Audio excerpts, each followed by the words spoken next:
Hello everyone, good evening. स्वागत है आप सभी का एसएलवी बैंकिंग गुरु पे। दोस्तों, एक नोटिफिकेशन अभी रिलीज हुआ है जो कि यूनियन बैंक ऑफ इंडिया का है। स्पेशलिस्ट ऑफिसर की ये वैकेंसी आई है और इसी नोटिफिकेशन को डिस्कस करने मैं आप सभी के सामने हूँ। तो आइए फटाफट बात कर लेते हैं कि क्या है इस नोटिफिकेशन में खास। देखो, दो तरीके के एस्पिरेंट होते हैं। एक तो वो जिनका ये सोचना होता है कि ऐसे जितने भी वैकेंसीज आएंगी जिनके लिए मैं एलिजिबल हूँ, मैं सभी के फॉर्म फिल करूंगा। एक एस्पिरेंट वो होता है जो पर्टिकुलर किसी एक पोस्ट के लिए ही डेडिकेटेड रहता है कि नहीं, मुझे एसओ की पोस्ट की ही प्रिपरेशन करनी है। और ऐसे जानने वाले मेरे भी कई सारे स्टूडेंट्स हैं और नॉर्मली भी कई सारे ऐसे स्टूडेंट्स हैं जो स्पेशलिस्ट ऑफिसर की पोस्ट का इंतजार करते हैं। वो चाहते हैं कि मैं किसी भी बैंक में एज एसओ सेलेक्ट हो जाऊं। तो दोस्तों, आपकी बात जो एसओ का फॉर्म आया है, ये है आपका यूनियन बैंक ऑफ इंडिया का। और क्या है इस नोटिफिकेशन में, तो सबसे पहले मैं आपको बता देता हूँ। इस नोटिफिकेशन में इन्होंने बता रखा है कि ऑनलाइन फॉर्म भरने की जो आपकी डेट है वो 3 फरवरी से, यानी कि आप कह सकते हो 2 दिन पहले से ये स्टार्ट है। और ये चलेगा कब तक? ये चलेगा आपका 23 फरवरी 2024 तक। तो 3 फरवरी से 23 फरवरी तक आप इस फॉर्म को फिल कर पाओगे। ये डेट आप याद रखिएगा, क्योंकि अगर आप फॉर्म भरने में डिले करोगे तो वो आपकी मिस्टेक होगी। क्योंकि आपको भी पता है, लास्ट टाइम हैवी ट्रैफिक होने की वजह से कभी कभी वेबसाइट नहीं चल पाती हैं, तो कहीं ना कहीं थोड़ी बहुत प्रॉब्लम होती है। तो ऑनलाइन फॉर्म फिल करने की जो डेट है वो आपकी 3 फरवरी से 23 फरवरी तक है। यहाँ पे दोस्तों जो पोस्ट आई हैं, ये आपके सामने पोस्ट की सारी लिस्ट ओपन है, आप देख सकते हो। Chief manager IT, chief manager IT. अब आईटी के भी अलग अलग डिपार्टमेंट हैं। जैसे आईटी में एक जगह है सोल्यूशन आर्किटेक्ट नाम की, क्वालिटी एश्योरेंस हो गया, सर्विस मैनेजमेंट हो गया, इसके अलावा एप्लीकेशन डेवलपर हो गया। और ये अलग अलग पोस्ट आपके सामने लिखी हुई हैं। तो chief manager, senior manager, manager IT, और मैनेजर रिस्क क्रेडिट और law, manager integrated treasury officer, manager technical officer, assistant manager. और अलग अलग यहाँ पे जो डिपार्टमेंट है वो भी लिखा हुआ है। कोई सिविल इंजीनियर, कोई आर्किटेक्ट, कोई टेक्नीशियन या टेक्निकल ऑफिसर, कोई फॉरेक्स डिपार्टमेंट। इसी तरीके से ये अलग अलग क्या है, पोस्ट के नाम हैं जो आपको यहाँ पे बताए गए हैं। इनकी क्वालिफिकेशन क्या है उसकी भी अभी हम बात करेंगे। नंबर ऑफ वैकेंसीज की दोस्तों अगर हम बात करेंगे तो टोटल जो वैकेंसीज आई है वो 606 है, जिसको आप कहते हो 606। ठीक ठाक वैकेंसीज है। और पे स्किल की अगर आप बात करेंगे तो आप देख सकते हो, सबसे हाई पे स्किल जो है वो है ऊपर की टॉप चीफ मैनेजर वाली 4 पोस्ट का। उसके बाद सेकंड टॉप पे आपके सीनियर मैनेजर है। देन आपकी जितनी भी मैनेजर वाली पोस्ट है, और लास्ट में आता है असिस्टेंट मैनेजर। और इनका जो स्केल है, बेसिक पे स्केल आपके सामने लिखा हुआ है, मुझे पढ़ के बताने की जरूरत नहीं है। इसके साथ साथ आपको ये भी पता होना चाहिए दोस्तों कि ये जो आपको ऊपर पे स्केल बताया गया है, इसके अलावा आपको कुछ स्पेशल अलाउंस भी यहाँ पे दिए जाएंगे। और यहाँ पे देखो साफ साफ लिखा हुआ है, in addition special allowance, dearness allowance and other allowance will be payable as per prevailing rules and regulations in the bank. जो भी बैंक्स के रूल्स और रेगुलेशन है उनके अकॉर्डिंग आपको जो भी एलिजिबल अलाउंस होंगे वो आपको प्रोवाइड किए जाएंगे। यहाँ पे देखो बताया भी गया है कि अलाउंस में जैसे यहाँ पे क्या है, रेजिडेंशियल क्वार्टर जो होते हैं, कमरे जिसको आप कहते हो, कॉलोनी जिसको आप कहते हो, या फिर अगर आप कहीं लीज या रेंट पे रह रहे हो तो उसका पैसा। इसके अलावा दोस्तों reimbursement of medical, hospitalisation expenses, other, ये मतलब कुल मिला के जितने भी नॉर्मल अलाउंस मिलने चाहिए, खाने पीने से लेके रहने तक का, हॉस्पिटल का खर्चा, मेडिकल का खर्चा, ये सारी चीजें एज ए अलाउंस आपको प्रोवाइड कराई जाएंगी। अब दोस्तों अगर हम बात करें तो ये इन्होंने बता रखा है कि पर्टिकुलर, जैसे ऊपर जो आपके पास टेबल थी ना वो टोटल वैकेंसीज के बारे में बता रही थी, यहाँ पे भी वो टोटल वैकेंसीज हैं, बट वो कैटेगरी वाइज हैं कि जनरल की कितनी वैकेंसी है, ओबीसी की कितनी वैकेंसी है। तो एक्चुअली जो सबसे ज्यादा वैकेंसीज है ना दोस्तों, वो है आपकी मैनेजर क्रेडिट डिपार्टमेंट में। यहाँ पे ठीक ठाक वैकेंसीज हैं, जनरल, ओबीसी, एससी, एसटी, इनकी वैकेंसीज यहाँ पे 371 वैकेंसीज टोटल 606 में से अकेले यही कवर कर रहा है। कितनी वैकेंसीज? 371। अब आगे बात करते हैं इसके एलिजिबिलिटी क्राइटेरिया की।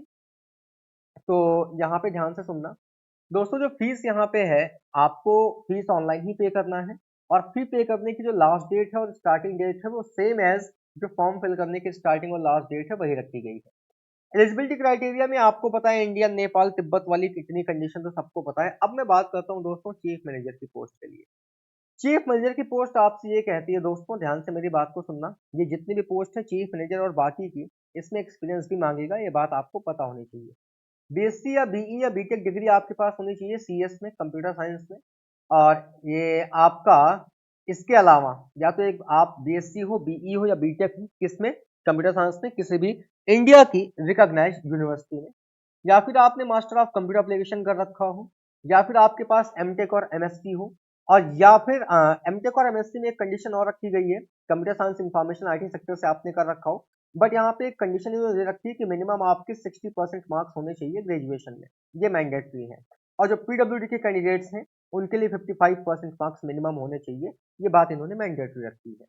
इसके अलावा डिजायरेबल प्रोफेशनल क्वालिफिकेशन में इन्होंने बता रखा है कि रिलेवेंट सर्टिफिकेट होने चाहिए रेड हैट, ओपनशिफ्ट में, एडब्ल्यूएस, ये जो अदर क्लाउड प्लेटफॉर्म, क्योंकि भाई आप आईटी की पोस्ट के लिए जा रहे हो तो आईटी पूरी पोस्ट के लिए जो एलिजिबल सॉफ्टवेयर पे जो काम करना होता है जिनपे, उनका प्रॉपरली आपके पास उनके प्रोफेशनल क्वालिफिकेशन होनी चाहिए, आपके पास उनसे जो रिलेवेंट कह सकते हो सर्टिफिकेट है वो होने चाहिए। इसके बाद दोस्तों ये पोस्ट ऐसी है जहां पे वर्क एक्सपीरियंस भी माना जाएगा। मिनिमम 10 साल का एक्सपीरियंस आपको होना चाहिए, जिसमें 6 ईयर का जो एक्सपीरियंस है वो होना चाहिए डोमेन में। डोमेन का एक्सपीरियंस आपको होना मैंडेटरी है, ये सीएस वाली पोस्ट के बंदों के लिए है, ये आपकी चीफ मैनेजर आईटी की पोस्ट थी।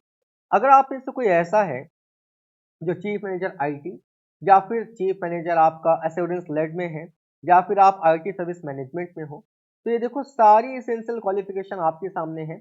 मैं मेन पोस्ट की बात करता हूँ जिसकी सबसे ज्यादा वैकेंसीज हैं और जहां पे आपको सबसे ज्यादा काम करना है। ये पूरा का पूरा नोटिफिकेशन मैं आपको जो हमारा चैनल का मेन चैनल का टेलीग्राम चैनल है आपको वहां पे भेज दूंगा। अगर आपने से कोई टेलीग्राम पे नहीं जुड़ा हुआ है तो टेलीग्राम के लिए आप क्या कर सकते हो, वीडियो के डिस्क्रिप्शन पे जाइएगा और लिंक पे क्लिक करके आप टेलीग्राम को ज्वाइन कर सकते हो। तो आइए दोस्तों सीधे हम बात करते हैं किस पोस्ट की, सीधे बात करते हैं मैनेजर की पोस्ट की, जहां पे आपको सबसे ज्यादा वैकेंसीज देखने को मिल रही है। ये है मैनेजर, और किस डिपार्टमेंट में, रिस्क या क्रेडिट था, एक बार देख लेते हैं। सबसे ज्यादा वैकेंसी से आपकी मैनेजर क्रेडिट डिपार्टमेंट में। तो अगर आप मैनेजर की पोस्ट पे जाना चाहते हो और वो भी क्रेडिट के लिए, तो मैनेजर क्रेडिट ये रहा आपके सामने। ये एक नॉर्मल बंदा जो है वो फिल कर सकता है, नॉर्मल इन द सेंस कि एक्सपीरियंस तो देखो सब में मांगेगा, बिना एक्सपीरियंस के आप कोई भी ऐसी पोस्ट नहीं है जिसको आप फिल कर पाओ। मैनेजर क्रेडिट की अगर बात करें तो यहाँ पे इन्होंने बता रखा है कि मिनिमम जो आपकी उम्र होनी चाहिए वो 25 होनी चाहिए, और मैक्सिमम जो आपकी उम्र है वो 35 होनी चाहिए। ये बात इन्होंने यहाँ पे हमें साफ साफ बता रखी है। क्वालिफिकेशन में इन्होंने कहा कि बैचलर डिग्री आपके पास होनी चाहिए, किसी भी डिसिप्लिन में हो, बीए कर रखा हो, बीएससी कर रखा हो, एमकॉम कर रखा हो, बीकॉम कर रखा हो, बीई कर रखा हो, बीटेक कर रखा हो, डजंट मैटर, कोई भी आपके पास डिसिप्लिन हो चलेगा। बस ये ध्यान रखिएगा मिनिमम 60% मार्क्स की रिक्वायरमेंट है। मिनिमम आपको यहाँ पे 60% मार्क्स चाहिए ही चाहिए, और किसी भी रिकॉग्नाइज्ड यूनिवर्सिटी से होने चाहिए। ये बात जनरल कैंडिडेट्स के लिए है। जब यही चीज आती है OBC, SC, ST, PWD candidates के लिए, तो आपकी जो मिनिमम मार्क्स की जो कंडीशन है ना 60%, वो 60 से लेस करके यहाँ पे 55 कर दी गई है। इसके अलावा यहाँ पे साफ साफ लिखा हुआ है candidate having professional qualification like MBA, CA, ICWA, CFA, FRM, CIIB, ये आपने किसी भी प्रॉपर यूनिवर्सिटी या इंस्टीट्यूट से कर रखा हो, और रेगुलेटरी बॉडीज जो हैं वो आपकी मतलब कोई भी गवर्नमेंट रेगुलेटरी बॉडीज से आपने इसमें से कोई भी सर्टिफिकेशन कर रखा हो, प्रोफेशनल कोर्स होते हैं। अब यहाँ पे जब वर्क क्वालिफिकेशन की बात आती है दोस्तों, तो यहाँ पे आपकी पोस्ट क्वालिफिकेशन जो है वर्क एक्सपीरियंस, ये होनी चाहिए processing of credit proposal as an officer in MSME हो गया, या फिर कॉर्पोरेट क्रेडिट सेक्टर हो गया, या शेड्यूल्ड पब्लिक सेक्टर बैंक हो गए, या प्राइवेट सेक्टर बैंक हो गया, और मिनिमम 3 साल का एक्सपीरियंस आपको चाहिए कि आपने एज अ क्रेडिट ऑफिसर काम किया हो मिनिमम 3 साल के लिए, वो चाहे आपने एमएसएमई में किया हो, या किसी कॉर्पोरेट क्रेडिट सेक्टर में किया हो, या पब्लिक सेक्टर बैंक में किया हो, या प्राइवेट सेक्टर बैंक में किया हो। तो ये बहुत ऐसे बंदे हैं जो बैंक में आपने देखा होगा क्रेडिट के लिए काम करते हैं, लोन डिपार्टमेंट में काम करते हैं, उनके पास ये प्रॉपर क्या होता है, एक्सपीरियंस होता है, तो वो लोग आराम से इस फॉर्म को फिल कर सकते हैं। ये एक अच्छी अपॉर्चुनिटी है जो बैंकिंग सेक्टर में एसओ की पोस्ट के लिए जाना चाहते हैं।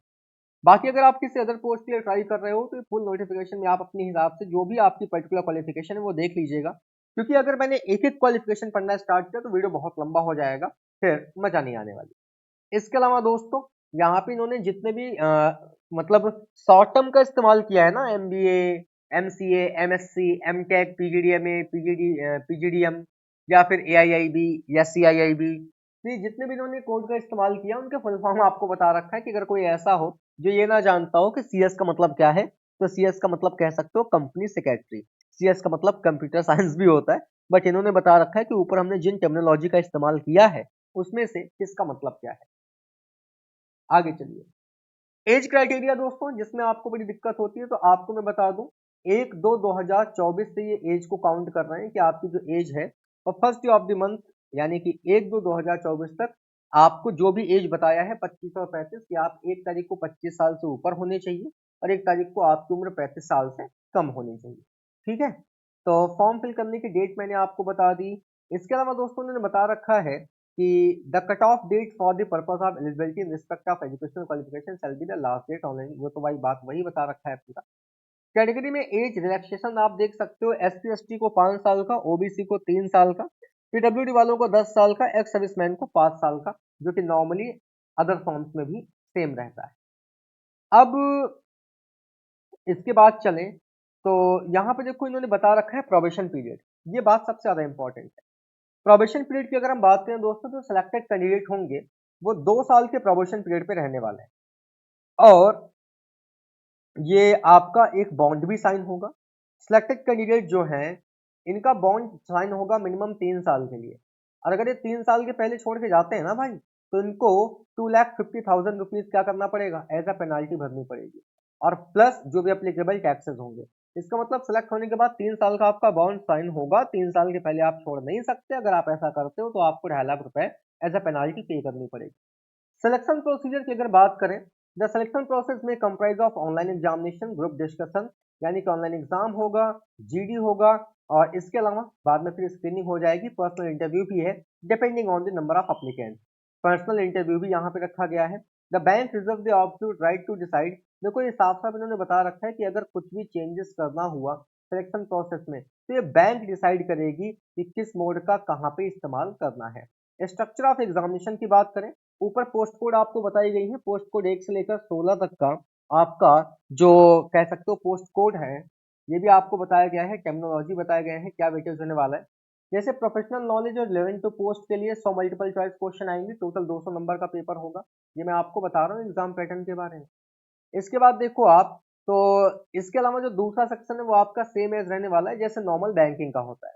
क्वांटिटेटिव एप्टीट्यूड आने वाली है 25 की, रीजनिंग आने वाली है 50 की, professional knowledge of relevant to the post 50 question आने वाले हैं। एक क्वेश्चन यहाँ 2 नंबर का होता है दोस्तों, रीजनिंग केवल एक क्वेश्चन 1 नंबर का होता है, और मैथ एक क्वेश्चन 1 नंबर का होता है। इंग्लिश भी एक क्वेश्चन 1 नंबर का होता है। 25 क्वेश्चन इसके आने वाले हैं, टोटल 25 मार्क्स के। 150 मल्टीपल चॉइस क्वेश्चन आएंगे जो कि आपके टोटल 200 नंबर के होंगे। पेनाल्टी ऑफ रॉन्ग आंसर भी है दोस्तों 25%, that means you can say 1/4 और यू कैन से 0.25। 4 क्वेश्चन गलत तो एक सही वाला भी काम खत्म हो जाएगा। पर्सनल इंटरव्यू भी होगा, ग्रुप डिस्कशन भी होगा। तो अगर आप में से कोई ऐसा है जिस पर्टिकुलर पोस्ट के लिए एलिजिबल है, आपको लगता है कि हाँ हम एलिजिबल हैं, then definitely you can go और आप इस फॉर्म को फिल कर सकते हो। एग्जाम सेंटर आपको बताए गए हैं दिल्ली, लखनऊ, चंडीगढ़, कोलकाता, पटना, भुवनेश्वर, हैदराबाद, बेंगलुरु, चेन्नई, भोपाल, मुंबई, अहमदाबाद, गांधीनगर, ये आपको एग्जामिनेशन सेंटर भी बताए गए हैं। ये पूरा पूरा PDF जो है वो आपको टेलीग्राम पे सेंड कर दिया जाएगा। फॉर्म फीस फिल करने की जो फीस दोस्तों रखी गई है, जनरल OBC EWS के लिए 850 रुपए है, SC ST PWD के लिए 175 रुपीज है, and this is inclusive of GST। So thank you so much everyone, ख्याल रखिए, और अगर आप एलिजिबल हैं इस फॉर्म के लिए देन डेफिनेटली फिल करिए। बाकी हमारा ऑफिशियल ऐप आपको प्ले स्टोर पे मिल जाएगा स्टडी लवर वीर के नाम से, उस ऐप को इंस्टॉल कर लीजिए, डिस्क्रिप्शन पे उसकी लिंक है। एप्लीकेशन को क्यों इंस्टॉल कर लीजिए, डेली बेसिस पे आप वहां पे करंट अफेयर्स के और इसके अलावा डेली बेसिस पे आपको 20 क्वेश्चंस का एक क्विज प्रोवाइड कराया जाता है जो कि कंप्लीटली फ्री ऑफ कॉस्ट है। इसमें आपको कोई पैसा नहीं पे करना है, ये पूरी तरीके से फ्री है दोस्तों। यहाँ पे आपको बस करना क्या है, ऐप इंस्टॉल कर लेना है। बैंक एग्जाम्स की कैटेगरी में जाने के बाद आप इजिली वहां से जो क्विज है उनको एक्सेस कर सकते हो। डेली बेसिस पे मैथ, रीजनिंग, GA यानी कि जनरल अवेयरनेस और इंग्लिश का क्विज आपको मिलता है, प्लस साथ ही साथ आपको करंट अफेयर्स के भी डेली क्विज मिलते हैं जो कि फ्री ऑफ कॉस्ट है, आप इसे अवेल कर सकते हैं। ठीक है दोस्तों, तो चलिए आज के इस वीडियो को यहीं पे खत्म करते हैं, मुलाकात होगी आपसे अगली क्लास में। Thank you so much everyone, take care, good night.